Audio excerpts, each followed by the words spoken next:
Hello, this is Sanjay. We are going to continue today our pronunciation session.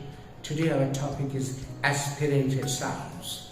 Aspirated sounds means when you utter the sounds or you pronounce the sounds, you release some air. Our topic is today T.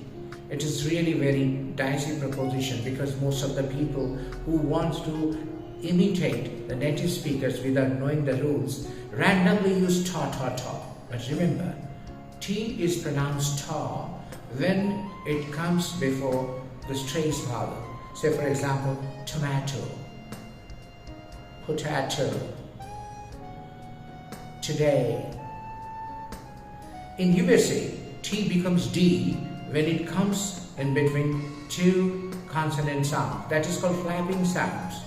Usually they call it water, better, butter. I hope if you practice these aspirated sounds properly, your pronunciation will be improved. Thank you.